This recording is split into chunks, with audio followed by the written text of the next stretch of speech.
Tell me if you've heard of this parable. Seeing, they do not see, and hearing, they do not hear. You see, parables, similar to those in the Bible, are meant to conceal truth.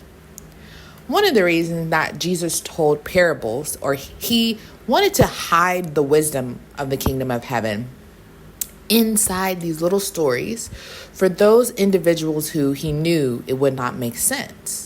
But for those who the Holy Spirit had revealed the truth to, they would be able to receive the revelation of the kingdom.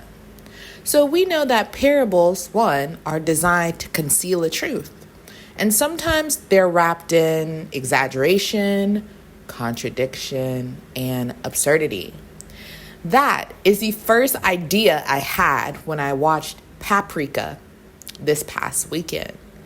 I don't think Paprika is nonsensical or absurd or surreal just for the sake of confusion. I believe that Paprika tells its story in parables. It's not asking us to understand. It doesn't explain itself.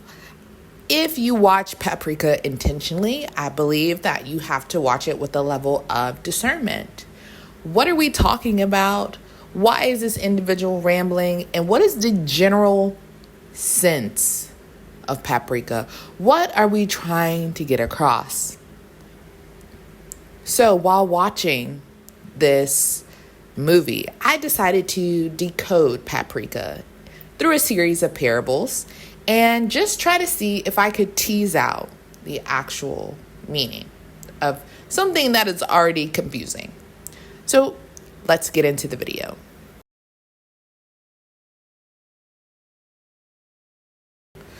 So chapter 1 is the parable of the shared dream. When we are first introduced to the DC Mini, it is described to us as a medical device, essentially created for healing, specifically for psychiatric patients. We know that this device allows one person to enter the inner world or mind of another without resistance, ideally with consent. As we are learning this in the first 10 minutes of this film, we can see that the director of the psychiatric department considers someone's inner thoughts sacred, that they should be protected, that it is the last defense of humanity to have a safe place where they can retreat to. So he does not believe that dreams are neutral data. He believes that they shape identity, desire, fear, and moral reasoning. So in Paprika, the first parable that we are, kind of exposed to is that the danger of merging someone's inner world with reality completely removes that person's autonomy. Now there is no more privacy. Now there is no more sacredness to your dreams, but instead it's turned into entertainment and fanfare. This kind of lack of autonomy or authority that you now have where anybody can access your private self.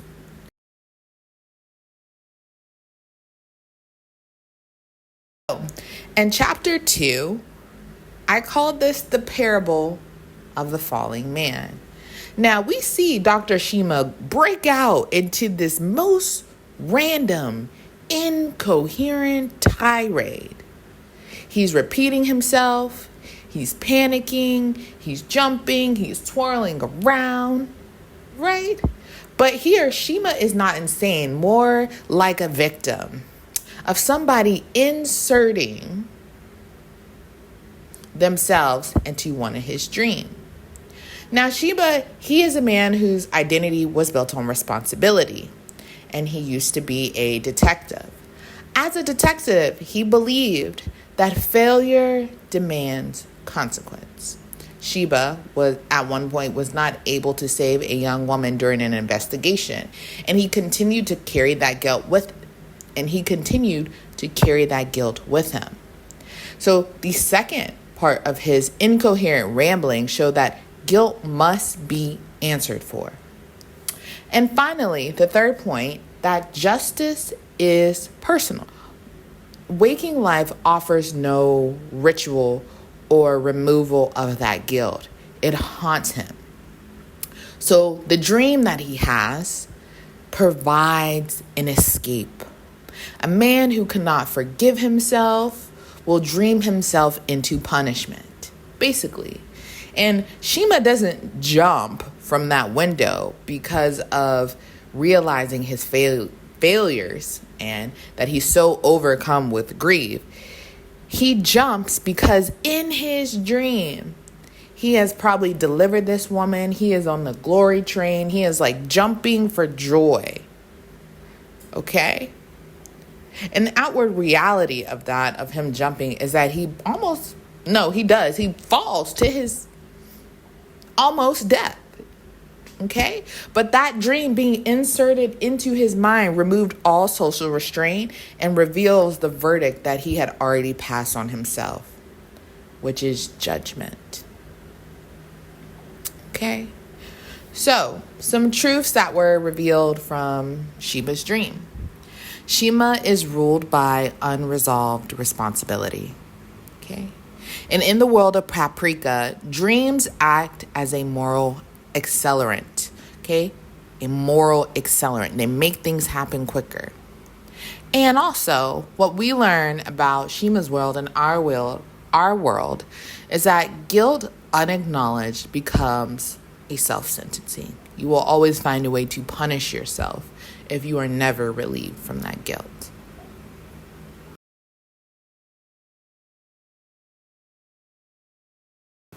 So chapter 3, I call The Parable of the Man Who Never Left the Playground. See, I'm talking about the scientist Himaru, who later we see fall or plummet to his almost death as well. I kept seeing this childish symbolism over and over and over again. The Ferris wheel, the amusement parks, the toys, and to keep him company littered throughout his laboratory. And I realized that Himaru is someone who fantasizes. Okay? He does not have an adult identity or one that he readily embraces. Okay, more so for avoidance. Now, in the beginning of the film, a character decided to say that Himaru was jealous of his senior, Tokata. And for this, it's easy to think that Himaru escapes into fantasy because reality never rewarded him. He's not attractive, he's on the chunkier side, he's always by himself. Now, when we first see the playground, it is brimming, it is working, it's not in disarray, it hasn't been abandoned. But toward the end of Himaru's scene, when he is falling from the top of that ride, we see that the playground has become desolate, that is no longer functioning correctly. So we can kind of assume that at some point, Himaru's dream has come to an end. This desire to be eternally playful, always having fun, always following whatever silly little whim or passion that you have, has ended. And he too, Himaru, ends. So here we learn that Himaru uses fantasy to avoid agency. He's just a kid. I'm just a girl. He's just a kid, right? And in the world of Paprika, the dreams, again, reflect the inner posture of these human beings. And so we know that someone who is unable to grow up is an escapist, right? Their escapism becomes destructive when it replaces their responsibility.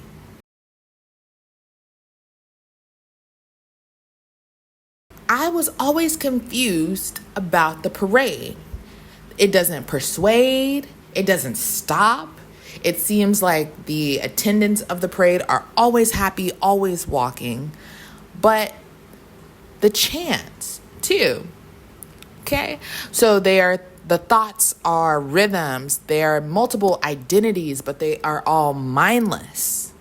So here I'm thinking, in this dreamlike state, you are no longer, again, we've lost our agency, Himaru especially. You have succumbed to this mindless parade, right? Marching to the end of nowhere. Now you do not have an independent conscious, but it is collective. You are following along with the collective thought in this dream state. So we can see that even as people join the parade, they become mindless. They just become whatever their internal desires were. Their identity is stripped from them, and they begin to repeat and have repetition. And people join this parade willingly because thinking hurts, right? If you want money, there is a family that is turned into like the beckoning cats and golden fish. There are people who have been turned into the Statue of Liberty, refrigerators, umbrellas. Like, the parade is nonsensical. But the structure is that individuals are surrendering their selfhood. And so what I learned is that this parable of the parade is more about people abandoning their identity due to fatigue. The world is fatiguing. You know how hard it is to make money. You know how hard it is to raise children. You know how hard it is to deal with other people, so on and so forth. But if I join the parade, if I stay in my dreamland as an escape, these are things I don't have to deal with. Nothing makes sense. Things are always changing. And we see that Himaru, Shima, and Tokata, as they begin to encounter this dreamlike state and stay there, they become hollow. Their consciousness leaves their body. Okay? They are no longer there. Even in the dreamlike state, they become a part of the consciousness. So, my question is, who is the master of dreams? Why does he have control of the collective thought?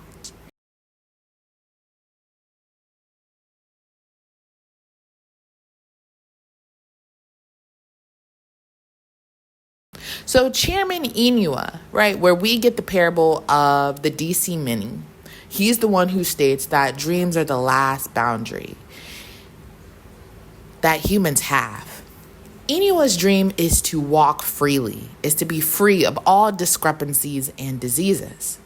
And so he begins to conflate his reality and his dream life due to the DC Mini. His dreams where he can walk and has the ability to do what he likes is more comforting than his reality.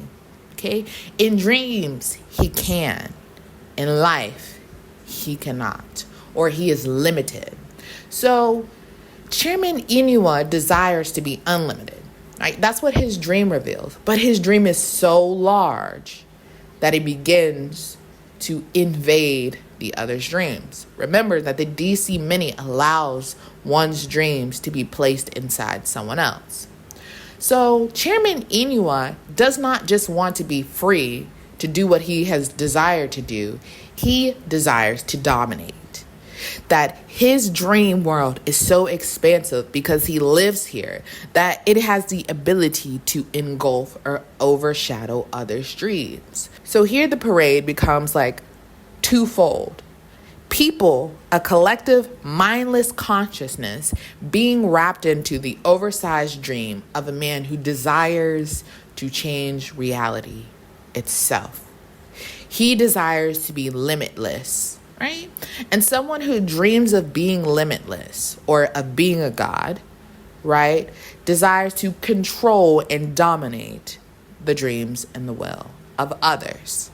So, the twofold nature of the parade, one, this collective consciousness, and two, worship. You know, whenever I did my last video on the land of the lustrous and how every time the luminaires came down from the moon, one, it had a lot of Buddhist symbolism, but there was always a parade. There were always smaller entities, deities, worshiping the god that was coming before him. Even when I watched Princess Kaguya, it's like a folk tale that I was able to watch on Disney Plus. Even then, when they came down from the moon goddess, there was a parade. Parades in spirituality and religion denotes worship. Jesus riding in on a donkey, people laying palms at his feet, excited to see him, right? So, Inua doesn't just want to roll up everybody's consciousness in his and become a god. He desires collective worship. Let me know what you think about that. For me, that was profound. The parade for Inua, collecting everybody's conscience, but also having them assimilate into worshiping him.